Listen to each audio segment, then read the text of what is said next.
Hi friends, welcome to the Mastermind Moments podcast. Hosted by your pals, Josh and Sasha. Join us during our weekly mastermind as we collaborate on how to make the most out of our lives. Not only are we going to mastermind our careers, we're going to work on all areas of life together. Let's do it. Listen in as we make the most of our mastermind moments.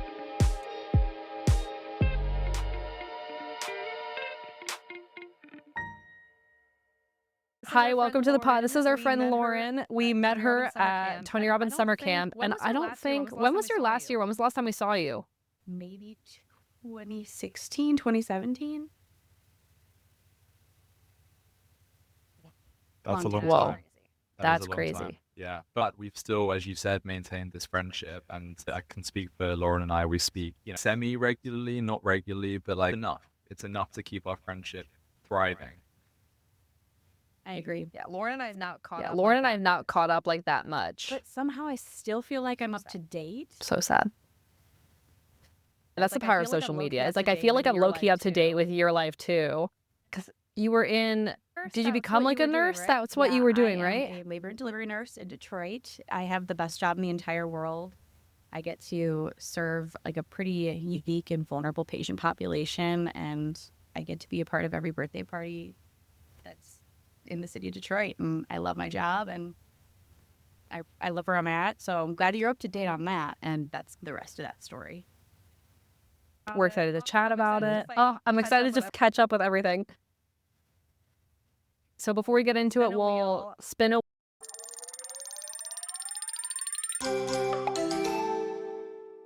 The question is, how has your understanding or practice of spirituality evolved over time? What do you think? Are we being very raw and real here? Absolutely. Yeah. Working in medicine has changed a lot for me, to be completely honest. So I have had a lot of moments where spirituality has felt non-existent. I've had a lot of moments where spirituality has felt like all I have. I've seen people literally fall to their knees and go into prayer. I've heard people talk to the universe. There's been moments that I have had no way to explain things that I've seen. So it's been a very convoluted and complicated relationship with spirituality, but moral of the story, there's something bigger than any of us have control over, and leaning into that is terrifying and comforting all at the same time. Yeah, I Damn. completely agree. And we were speaking about this when Sasha and I spoke last week about spirituality. And I said, the person that I want to hear from about spirituality is you, because, and I said this to her last week, that you've always inspired me with kind of the way that you've leaned into your religion and into spirituality. And it's something that I've always looked up to I don't get it myself, and I wish I did. Just that I've never been that religious, and I've never necessarily been able to believe in a higher power. But it's an interesting time for me because I'm really trying to step into that. I came back from my trip a few weeks ago, and I'm really in a place now where I feel so connected to my religion, which is Judaism, and I feel so connected to it in a way that, again, I've never necessarily worshipped or believed in a god per se in the past, but I feel this incredible spiritual connection right now, and I have done for the last few weeks, to the point where I'm really, as you mentioned, leaning into it. I've been going to services for the first time in about 15 years to really try and get in touch with that. And again, I class myself as an agnostic. I don't necessarily believe in a god, but I don't necessarily not believe in a god. I just don't know what there is out there. I like to believe, and I do think I believe, that there is something much bigger than us, much more powerful, and we just can't quite comprehend what it is. And I think that's the great thing actually about Judaism, is that it's up for interpretation and there's no sort of hard and fast rules. But I completely agree. I think there's definitely something bigger than us that we can't quite understand. And as I've been leaning into it over the last few weeks, it's felt really magical. It's something that I think has scared me a little bit because it's a new thing for me. It's something I've never done before, but it's a nice feeling. And I feel like the more I lean into it, the better it feels, the more it's giving back to me, if that makes sense. It's funny that you say everything that you said. There's a lot of power in the word surrender. And we are in a generation where anxiety runs everything. Everyone has a mental health struggle, and it's so hard to relinquish control to something that we can't tangibly see, touch, feel. It's about surrendering to God, Allah, the universe, whatever you believe in, and just like truly believing that what is for you will happen. But how in the hell do we do that when we don't have something tangible? That's where like the practice of faith comes in. It's about consistent work. And whenever you start to lean into your faith, it also helps you lean into yourself. Being able to have a belief of there are things that are for me. And not only that, but what I'm doing is enough, because whatever is out there already has it handled for me. My cards are already written. And however I choose to lean into whatever I believe in, it's like, that's so hard. But the practice is what's going to get you there. And my journey with my faith has been up, down, left, and sideways. I've been everywhere from leading worship on church stages to mission trips to now praying with people in hospital rooms and having questions about how could God do that? You know what I mean? So it's a journey, and it will never be a final form. So there's never going to be a time in your faith or your spirituality where like you're there. It's a constant and never ending work, just like anything else, just like every other thing on our wheel. Everything's going to take work, including this. And the more that you lean into it, you'll be surprised what you learn about yourself too.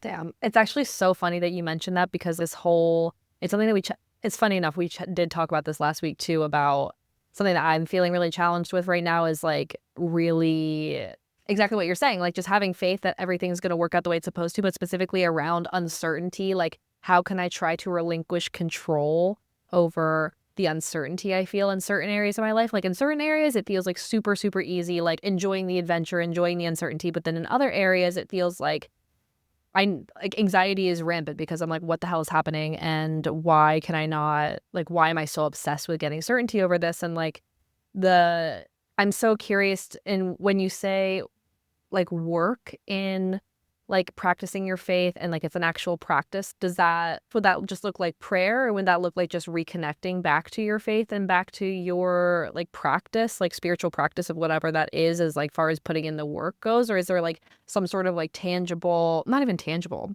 is there like strategies isn't the right word either. Are there like specific practices that you find that are way more helpful than others? I like the word prayer, but I don't like the classic outlook on prayer. I pray when I'm driving in my car.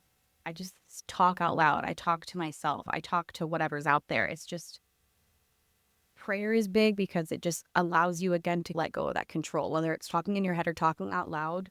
Getting that fear from the inside to the outside, that's practicing your spirituality. That's taking what's inside and putting it into the ether.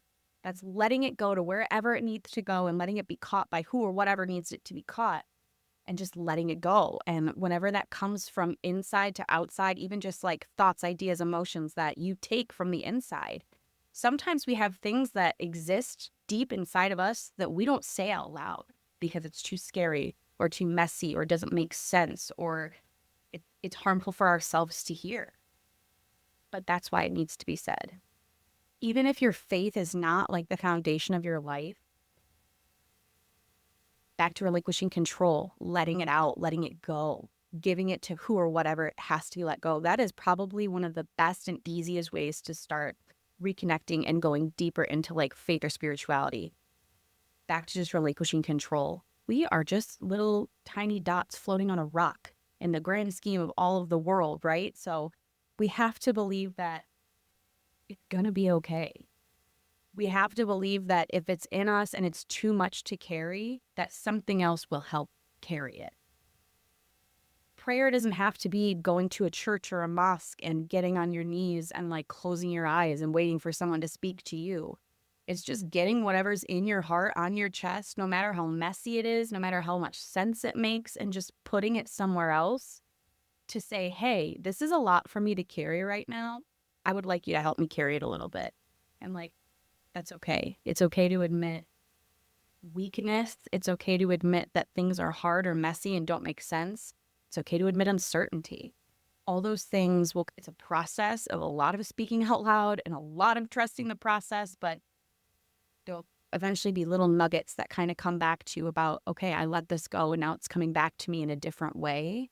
It's a really good way to just start. That's the best tangible experience that I can recommend in terms of like really connecting with your spirituality. Just let it go. Let it fly to wherever. Put it into the ether. Get it out of your heart and put it in the world. I've always really loved the idea of, I've always believed in the universe and the power of the universe. And I think the universe, God, they could be interchangeable. And that's something that I'm starting to learn now. I believed in the universe as a way of understanding energies. But actually, I think in the bigger picture, they're interchangeable, God, universe. But what I've always felt about the universe and the way that it works is that the words we put out there, the words we talk to ourselves, the words we say to other people, it's effectively what becomes not only our reality, but the universe's reality, right? And the world around us reality. And I think that speaks so much to the power of prayer or of the way that you think, the way that you talk. And again, it depends. Well, it doesn't really matter, actually. It doesn't depend. It doesn't matter what you believe in. I think it goes without saying that the power of words is enormous. And so I really love the idea of, I mean, for me, again, I'm very early on in this spiritual journey. I've always been quite a spiritual person, but not attaching it to any kind of religion.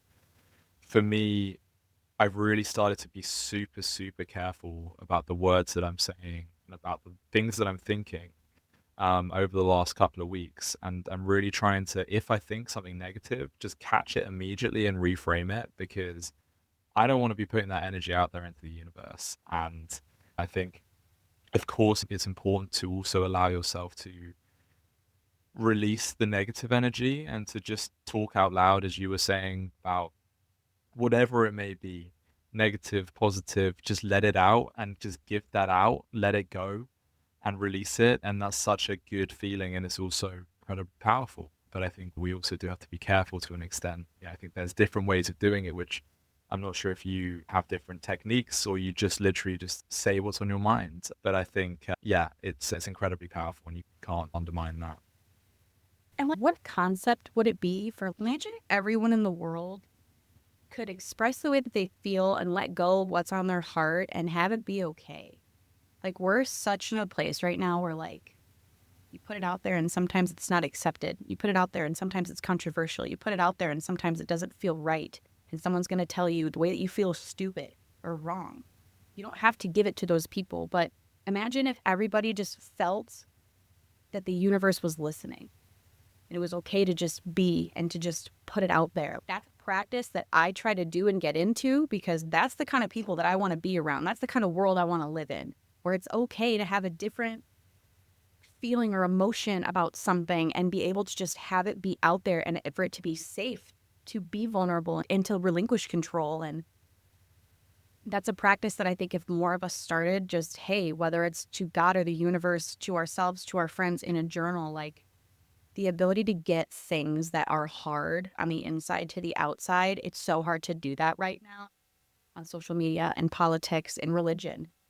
Even if it's just you and a journal, you in the car, we all need to get into a practice where it's okay to say uncomfortable things out loud without fear of repercussion. Yeah. Yeah, absolutely. We say it all the time that even just talking into mics, right now I'm doing so much of my processing through like just talking into mics. I'm not journaling a ton right now. And I'm just speaking to Josh once or twice a week and then talking alone like once a week. And it's like a really healing thing. Every time we finish this podcast, I feel, oh my God, it's like therapy. Like, it's just nice to release it, to like word vomit, to get it out. And like, even if it's a good friend or even if it's something, just like putting out the energy and whatever needs to be heard. But yeah, what a great thought. Like, what if everyone felt safe enough to be heard and felt like loved enough to be seen by anyone, everyone, the universe, a friend, a journal, God, whatever. And we should feel that way, because it's absolutely true. Oh my God, your cat is amazing. I We're so love nosy. And this is my first time being a parent. This is the first time I've ever had children, and it's the most rewarding thing ever. Will I ever have human children? Maybe not, because they're not going to love me as unconditionally as these guys, but they're a lot of fun. They're very nosy, though.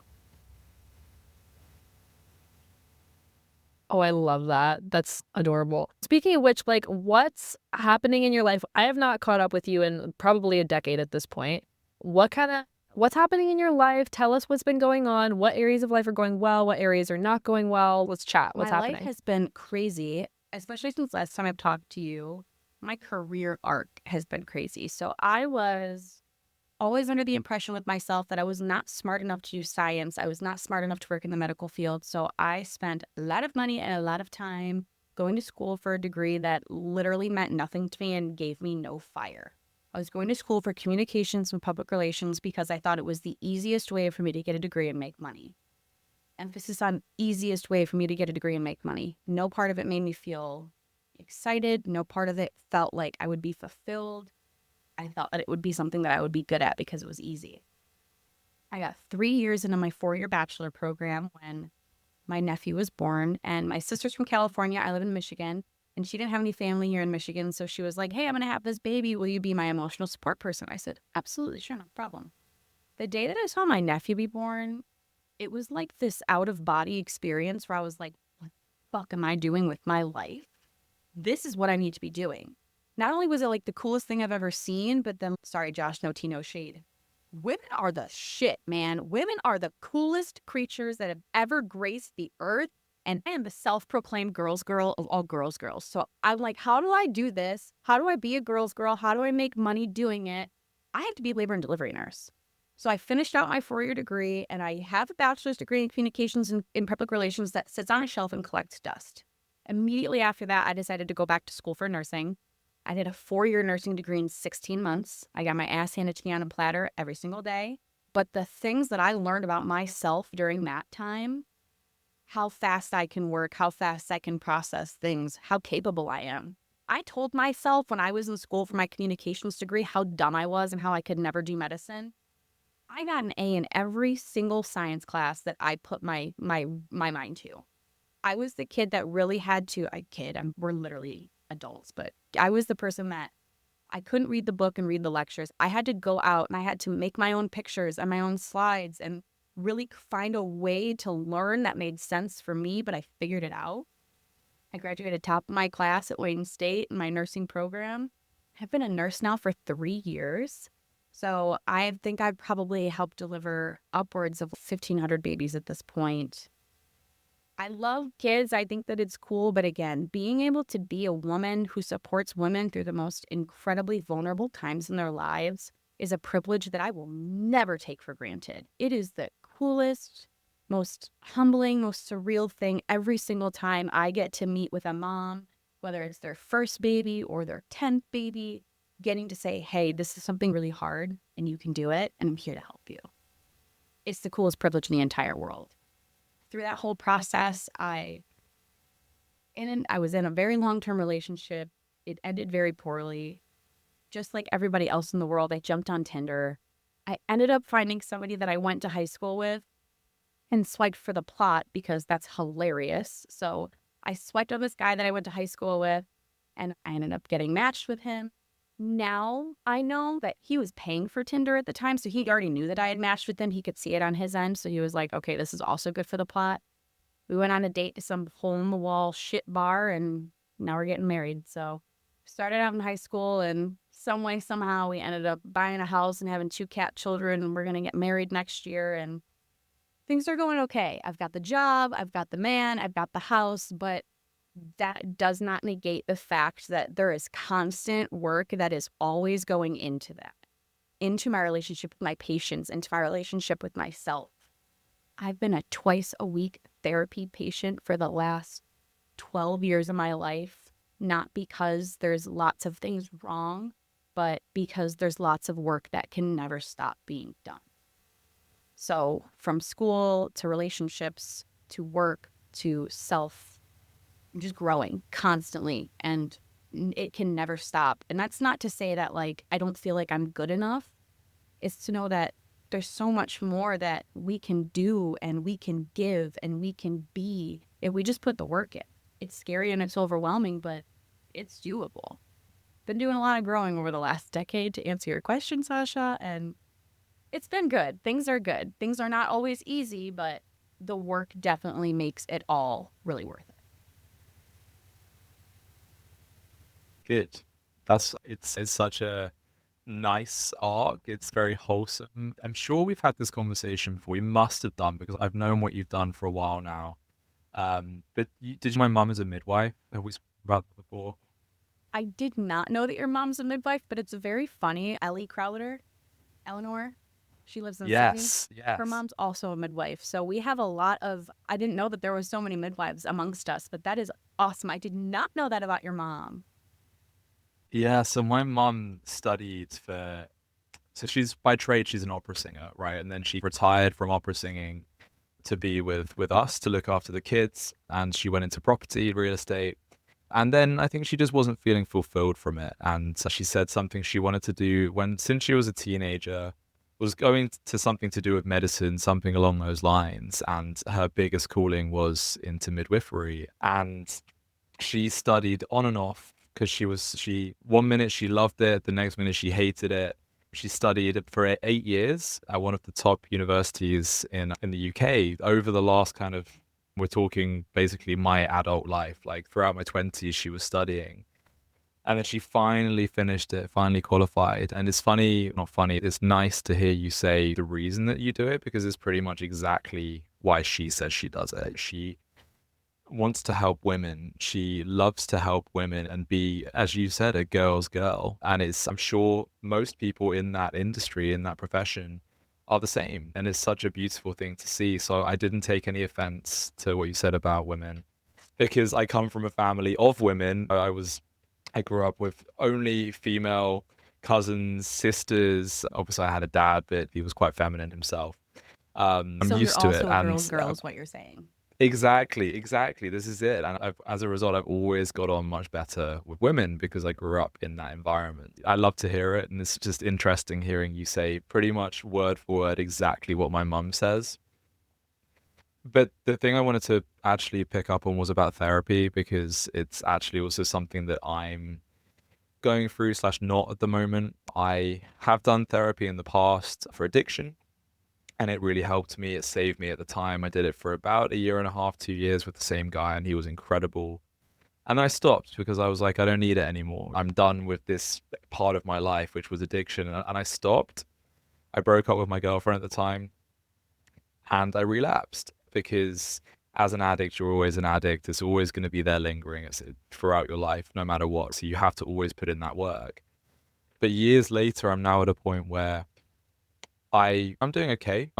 There's nothing particularly wrong necessarily. Again, I'm not sure if we've spoken about this before, but I have borderline personality disorder. I was only diagnosed a couple of years ago, but it all suddenly fell into place, suddenly made sense. And so that's something that I've been struggling with, that I was diagnosed, but I never actually sought action for it or treatment for it.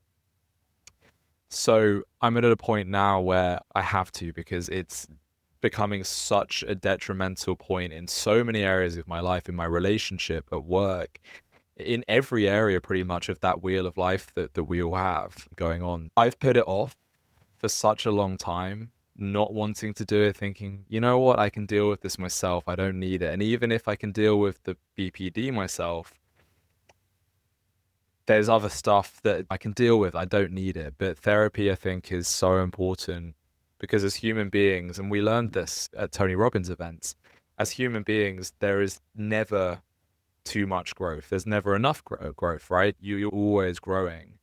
And even when you think you're at the absolute peak, you're still growing. Was it Adam we were speaking to about this last week, about the kind of, when you think you're at the top, you're not. Find someone who's better and you can push yourself to those new heights. And it's the same mentally. There's always capacity for growth mentally, and that comes into play with therapy. It's what I needed to hear at the moment. So I'm really happy that you've been doing that and I guess seeing the fruits of it. And it's inspiring for me to get into that myself.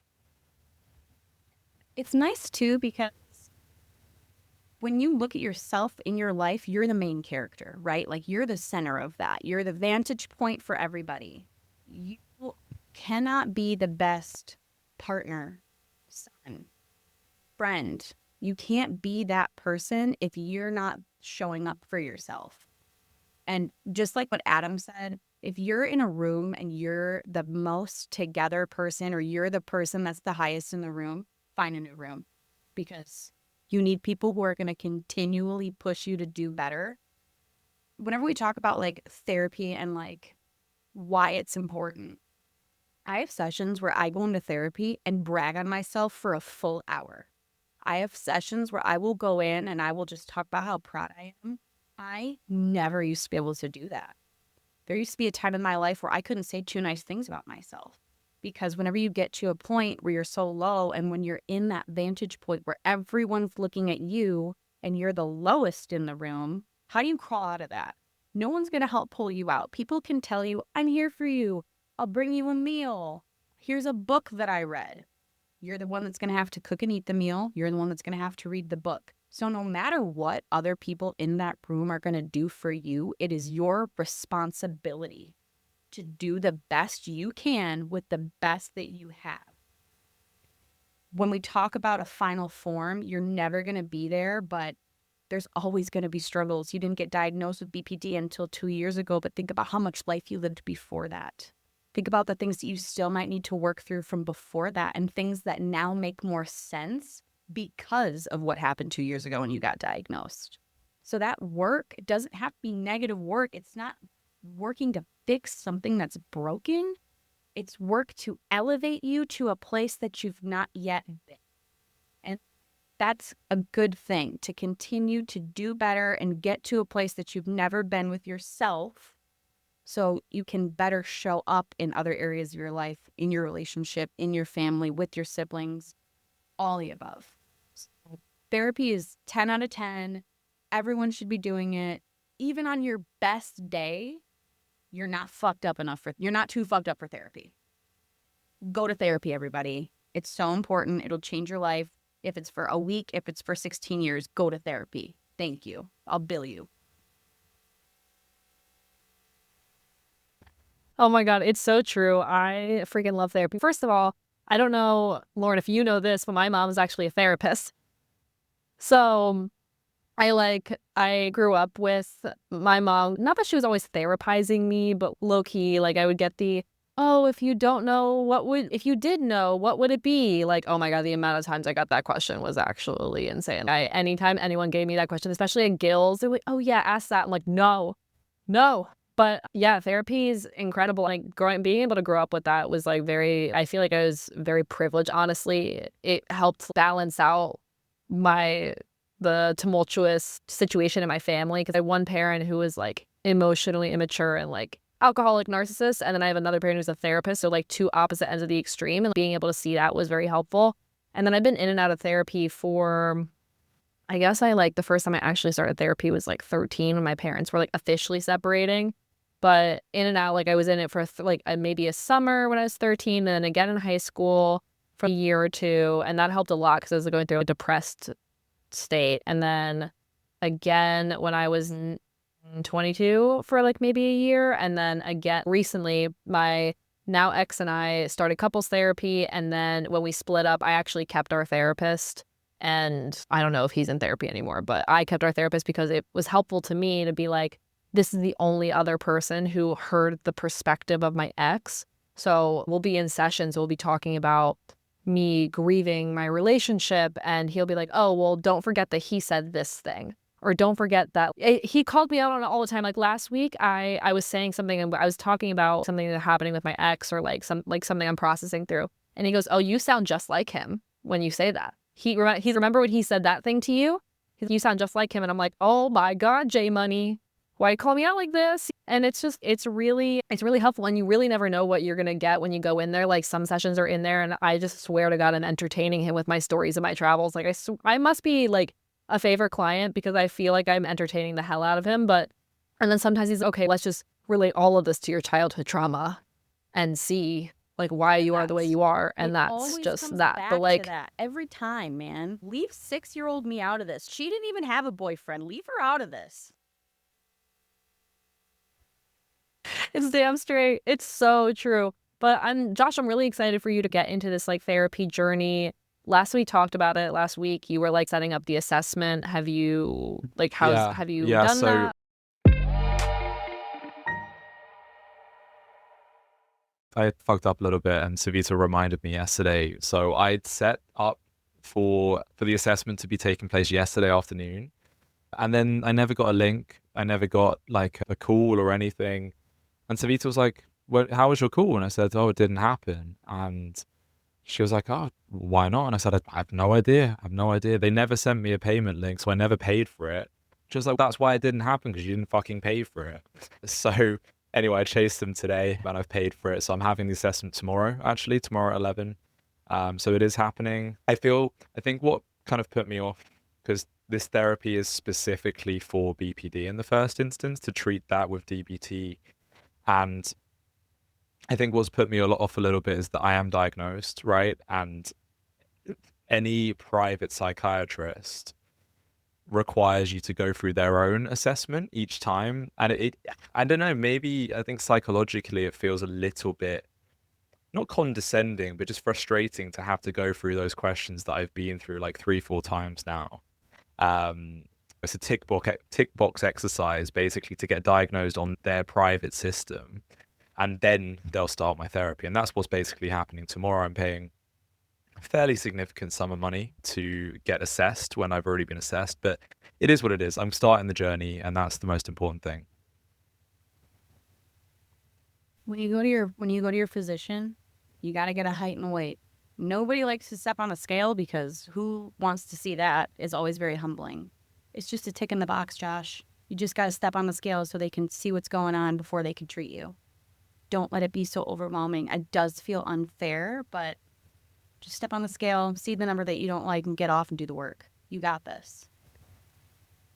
Yeah, I guess that's right, actually. And I've never thought of it like that, in that, yes, it's an assessment to see BPD, not BPD, could be something else. But actually, I'm sure the reason that they all get you to do it before the treatment starts is to see the severity of it, to see where it might come from, to see all these different things. I don't know what questions they're going to ask tomorrow. I'm just assuming.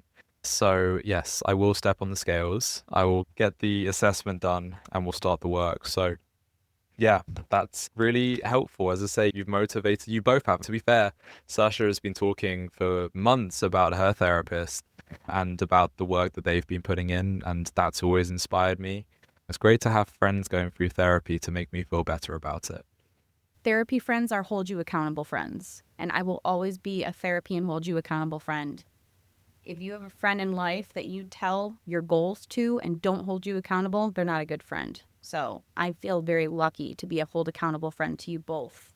So whether it's therapy, finances, life, across the world, next door neighbors, being your hold you accountable friend is one of the greatest privileges of my life. And thank you for including me in your circle. We love you so much. It's actually crazy. It's so funny when you were saying the height and weight thing. I didn't even think about it that way, but I love how like quick you were to say that. And it reminded me, first of all, like the Laurenisms of like my life always give me so much joy. And there's some that even stick in my head from over a decade ago. I will never forget. You gave me a couple, but like the one that jumps out was when you were saying to somebody, you were talking about 2 cents, and you were saying like, someone may say your 2 cents isn't worth it, but like 2 cents is still worth something. And that 2 cents is worth 2 cents. Doesn't matter where, but it's always worth the same thing everywhere, always. And the other thing I want to say about Josh and my therapist is it's so funny because the last however many months, I'd be like, oh, my therapist said this and Josh said this. They always say the same shit.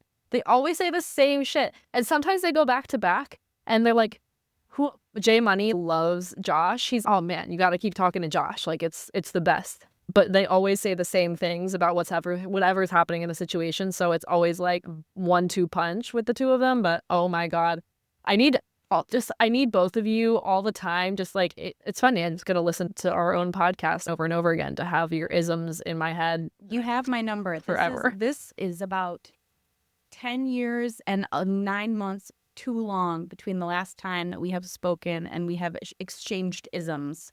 But we are all, even in our most broken form, at least the three of us, I presume the people that tune into this pod are all people that have something to offer, even in their most broken form.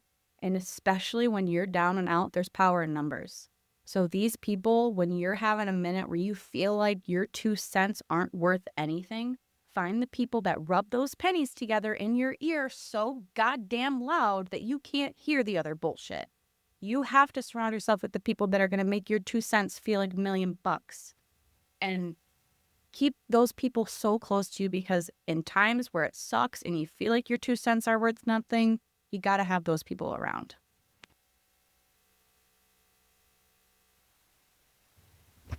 Absolutely. I can't disagree with any of that. I was just thinking while you both were talking about kind of the relationship that we have and how special that is in terms of accountability and stuff. And Lauren, it made me think of, it must have been a couple of years ago now. Yeah, it would have been a couple of years ago. We hadn't spoken in a while. I think it was our normal text every now and then, voice message every now and then, but that's about it. Heavy on And voice I message reached every now out and to then. you. And I reached out to you about, or maybe we were just catching up in general, just over text. And I was having some relationship issues at the time. And you instantly said, the moment I said, I'm struggling with this, you were like, are you free for a call? And I said, yeah, I'm not really a phone call person, which I think both of you can probably attest to over the years. But we jumped on a call and you just made me feel so comforted and so loved in that moment, and just made me feel like I was so valued. And at the time, it was my last semi-serious relationship. And you were telling me about not settling and being a priority in this person's world. And those words, that was a couple of years ago, and they've stuck with me. There are so many conversations that all three of us have had, I'm sure, with each other, but my conversations with Sasha, my conversations with Lauren when we were at Guilds all those years ago, that have stuck with me for that long. And I think that is so special because Lauren, I mean, and Sasha, how many days have we spent together actually in person? Not many, right? A handful of weeks. And yet to maintain this kind of friendship and to have that much of an impact in each other's lives all these years later. Lauren and I, we're 30 next year, which is fucking terrifying. But yeah, exactly. It's terrifying. But all these years later, we're in this position where these words that we told each other when we were teenagers are still sticking with each other, or certainly with me. And I think that's such a beautiful thing to have. It really is. I think we're so lucky to have that. Emphasis on that last part. We are so lucky. We are so lucky to have been in a position where our parents gave a shit enough about us to send us to California, to put us in a position where we were surrounded by people who wanted to build us up, to put us in a position to have tools in our tool belt at that age. Everything you just said was extra crazy because you kept saying the things that we said when we were teenagers. What the fuck business did we have when we were teenagers giving advice like that, when we couldn't even figure out what we were doing? Like, so the fact that we were in a position, we were so lucky, regardless of my relationship with my parents, Sasha, your relationship with your parents, someone somewhere gave a shit enough about us to put us in a position to succeed. And all of these years later, look at the fruit that is still being reaped from that. The relationships that we have, the tools in our belt, the social skills, the ability to give ourselves grace, constant and never-ending improvement. Those are things that still will ring in our ears. And whether it's a Tonyism or just a daily practice in our lives, look at how far those things have brought us. They're not a cure-all. You're still going to be having daily struggles, having relationship struggles, wanting to go to therapy, dealing with new diagnoses. All those things are still going to happen. But imagine what our lives would be like if we didn't have that backbone. We didn't have that foundation that has brought us here. Not only just the relationships that we have with one another, but the tools in our belt. We got those tools way younger than a lot of other adults still to this day don't have in their belt. So we need to keep using the tools that we have in our belt and speaking about them loudly, because maybe they'll get into the ears of somebody who really need to hear them. It's so true. And it's crazy because the wisdom we were spewing out and the psychological resources that we received at such a young age, that you can really see the impact and the difference. And I feel like now when I talk grown ass, like much older people, they're like, wow, you're only XYZ age, you're so mature. And it's like, I speak in bumper stickers because I went to Tony Robbins growing up. And it's like you speak in bumper stickers, but then it's also like watching the friends that we've made through this community, the difference that they've been able to make compared to someone who may not have been exposed to these kind of resources at a young age is like vastly different. And just the mindset around life in general is so vastly different. But I'm so grateful to be able to be surrounded by this community. But one thing I didn't realize, guys, is I don't know why it just didn't click for me right now, but you guys are both in the last year of your 20s, which I know neither of you are thrilled about, clearly. And this question might be like a little too soon, but as you're like ending one decade and entering a new decade, obviously you guys are very far from this. Like Lauren, I don't know when your birthday is, but I know Josh just turned 29. Oh, you guys are born on the same day. Okay. So you both just turned 29. I guess like my question, because we're not at the point where I'm like, what are you thinking about for this new decade? But going into the last year of this decade, do either of you have like intentions and focuses for how you want to approach that before you move into this like new chapter of life? I was waiting for Lauren to answer first because I've been struggling with that. I've been struggling to think about, what my answer is to that, because obviously I think as you come to the end of your 20s, it's a question that we all ask ourselves, or most of us do.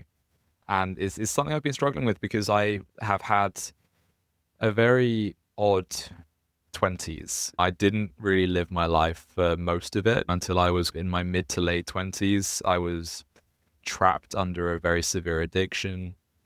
And I only started living the last few years, and I've been living on another level. I've been having so much fun, having an amazing time. But I think because I've done it so late, I'm now at a point where I feel exhausted. Half the stuff I was doing, even a year and a half, 2 years ago, I feel like I can't do it anymore. I used to go on 2-3 day benders of partying, festivals, raves. And I couldn't even fathom that anymore. Josh, this was literally like not even a couple months ago. Yeah, but that actually is a very good point. Really is crazy. No, but that's actually a very good point. I'm glad you raised that, because you talk about going back a couple of months ago when I was at Tomorrowland, for example, which was basically a 4-day bender, very little sleep. I couldn't fucking do it. Go back 2 years, I could absolutely have done that. And so I'm at a point now where I'm in a serious relationship, and I've got a very serious job that I can really build a very serious career at. I've got all the ingredients to settle. Sorry, not to settle. That's a terrible way of putting it. To settle down. Because I'm certainly not settling by any means. But to settle down and to start to think about family, and I own my apartment, but to think about buying a house and really setting up for the rest of my life. And I take the right steps towards that. I make those thoughts and actively think about it. But the moment I start stepping into it, it scares me. It really scares me. And I'm like, now that I'm stepping very close to my 30s, next year I'll be 30, I really should be starting to think like that, shouldn't I?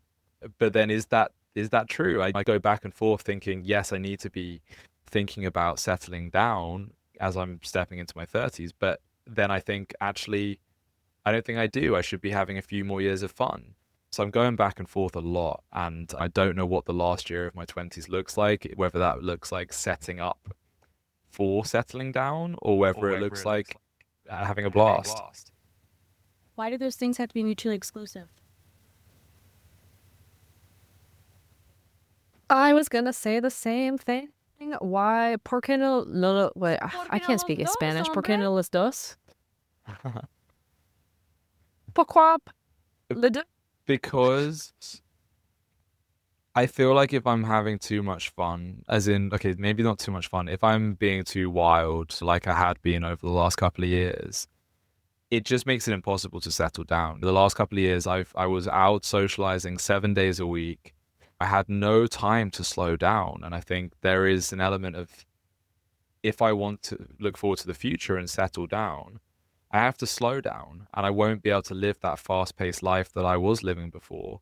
And part of me, I've spoken to Savita, my girlfriend, about this, about I'm at a point where I'm almost done with living in the city. I've lived in a big city for my whole life, whether that be London, Dubai. I've had that fast pace of life, and my vision for my future is to have a family out in the countryside where it's a much slower pace, and that's what I really dream of doing at some point. She is 4 years younger than me, so she's not quite there yet, and I think I'm probably also not quite there yet. But that's what I'm talking about. There's the fast-paced city boy, the party boy lifestyle that I'm only just starting to come out of, and that's only because it just tires me too much now in my old age, versus the slower countryside pace of life, which is what I want eventually, but I'm just not sure if I'm ready for it yet. There is no date stamped in a book that says, today's the day, you're ready today. Today's the day you're ready to have the house and the kids and the wife, and you're ready. You'll never be ready. But you also don't have to see it as one or the other. You don't even have to see it as 50-50. You can see it as 90-10. You can live that slow life most of the time and still have those tastes, those days, you can have a 4-day bender and still live on a countryside. There's just a lot more planning that has to go in there to be able to make it happen, right? Whenever you have more responsibilities, you have more things that you have to get in line to be able to do more freeing things whenever you have more responsibilities, but you can do both. But the first thing that you have to do is figure this out before you can figure anything else out. And you will. You'll get there. And once you get into your therapy journey and learn more about you and learn more about what this next chapter might look like for you, all of that will become so much less scary. It's so easy for me to spew out and tell you, but I remember 2 years ago, I was like the worst version of myself. I was like in the thick of nursing school. I thought it was never going to end. I ended up failing my boards the first time that I took them because I was in such a terrible place mentally. And then in America, at least, whenever you fail your boards, you have to wait 45 days before you can retake them. That 45 days was like the darkest days of my life because I couldn't work as a nurse. I couldn't work. I was working as like an extern before that. I couldn't do that because I was no longer a student.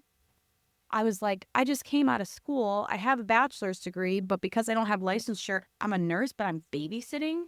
It was tough. It was a really dark phase of my life, and I had to do a lot of work to get out of that. And during that phase, I had no idea that 6 months from then I'd be in a house with the man that I loved, having a life that I loved. Because you have to trust the process, and you have to understand that you won't have a final form. And even when it feels like it's the least opportune time, maybe that's the most opportune time, but everything will work out. And if we're circling all the way back to the beginning of the pod, letting it out into the ether, taking those thoughts and those fears and putting them out there, thinking about them, journaling about them, making those your intentions. I want the house. I want the family. Even if your girlfriend's not there, you can still, within the vessel that is your body, prepare yourself for that. And we're talking about the 30s. I know I made a face earlier. Man, I'm so excited for my 30s. I'm so excited to turn 30 because I love my boring life. I have a beautiful home and a beautiful countryside area. I have cats that I love, and I'm going to get married next year. I'm going to be 30 when I get married. I'm going to be 30. I'm going to be in my 30s when I have kids. And whenever I think about the person that I was from 20 to now, I don't even know her anymore. So I cannot wait to meet the woman who I'm going to meet 30 through 39. I think she's going to be so cool because she's going to know so much more and have had so much more experience and has loved more than I ever have and experienced just joy bigger than I ever have and pain bigger than I ever have and learned more than I ever have. So that girl, I cannot wait to meet. No matter what she looks like in what form, she's going to be awesome. As a wife and as a mom, she's going to be really cool, and I'm really excited to meet her. I have no regrets about my 20s, I was in my 20s in Australia. I was in the Gold Coast. I was partying up with my friends, doing bar crawls and drinking so much tequila I couldn't see straight. In my 20s, I became a nurse. In my 20s, I bought a house. In my 20s, I did all this stuff. So I can't even imagine the goodness that's going to come around in my 30s. So you'll get it together, Josh. You'll figure it out. Your girlfriend will come around too once she's at that point. Because think about where you were at 25. So let's give her a lot of grace as well. But we're going to have the best years of our life. We're knocking on the door of the best years because we're established. We have so many more tools in our belt now than we ever have. We have more experience in our lives than we ever have. So let's run with it, man. Let's turn 30 and have the best chapter of our lives. Yeah, no, I agree in that I'm looking forward to my 30s. There's no doubt about it. My 20s have been a massive roller coaster, as most of ours are. It's all about learning and understanding things and making mistakes and failing. And I've been there a million times. My 20s have been a huge roller coaster where I had to learn the hard way, very much the hard way, to the point where I almost went to jail twice, 3 times. I don't even know, I lost count. But I had to learn, and I had to go through that. I had to grow through that. And now I'm entering into my 30s where instead of having the last kind of 4 years of my 20s where I've enjoyed myself and actually been freed from all of these shitty things, I'm going to have the whole of my 30s to be able to live with everything that I know now and have learned over the last 29 years. And that is so exciting. Completely agree with you.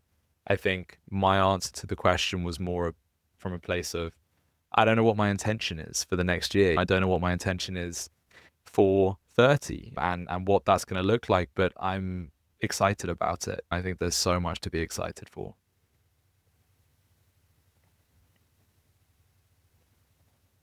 Heck yeah, guys. I have a couple more years to go, so I'm not like quite there yet. We're here, we're still growing, we're still transforming, we're still getting those tools, putting them in the belt, you know how it goes. But I'm really excited for both of you. One thing, Josh, I will say is like when I hear you talk about this, the difference in like these 2 different lives, and I don't think they're mutually exclusive. I do think that they can go hand in hand, and it can be like a 90-10 split. Like it can be like 90% preparing for whatever and like the 2 days a month that you want to go out and be like party Josh, like whatever the hell that looks like. And you're probably going to have that split, I think, is going to change like through your whole life. Like you might be 60 and going out with your pals like once a month or once every couple months or whatever. Like that split between like work and play is always going to be back and forth no matter what stage of life you're in.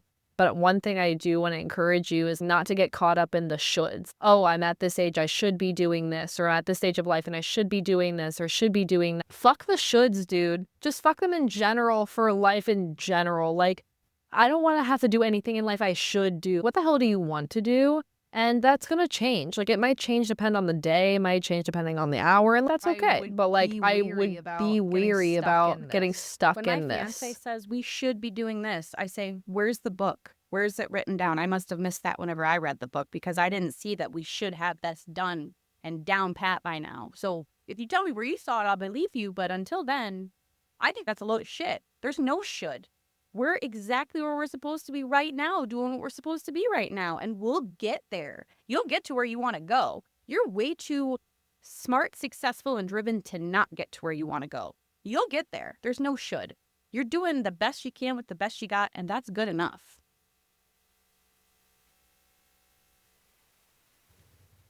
Mic fucking drop, yo. I swear I could, when we spoke about getting guests on, one of the first, as I said this to you, Lauren, one of the first names that came to my mind, I think both of ours, like was one of the first names that came up on our list was Lauren, because this is why I could listen to you talk all day. Oh my God, absolutely. I literally could have a podcast of just Lauren-isms forever. I'm not opposed to that. We love you so much. Thank you so much. I will come on this pod as much as you want and drop all these nuggets of knowledge that I have in my brain as often as you please. Oh my God, you should totally come back on, and we should definitely get more into like nuggets of everything, because I need all of the Laurenisms forever and ever. We'll have to like definitely set up another time to do part 2, because this is crazy and I loved it so much. Thank you so much for coming on. We need to sit down and have a proper like catch up, because this is unacceptable that like, it's been a truly decade. more Like okay. truly, it's not okay. Voice Okay, message perfect. We'll do a little situation. voice message But situation. Thank you guys so much for But coming thank on. you Like, guys so it's much been for coming awesome. I on. don't Like wanna say it's been guys, awesome. 'cause I don't know why I Josh, say this is your guys, because podcast Josh, too, this is but- your podcast too. But You're welcome. You're welcome. We're so happy to be here today, and I feel like the luckiest girl, at least in the USA, to be able to have spent an hour of my afternoon with 2 of the most brilliant human beings that I've ever come across in this world. I love you 2 more than words can say, and I'm so grateful for your presence in my life. And I hope that anybody listening to this today, whether it was mine, Sasha's, or Josh's words, took a nugget out of the crazy amount of knowledge and nuggets that we all have dropped today.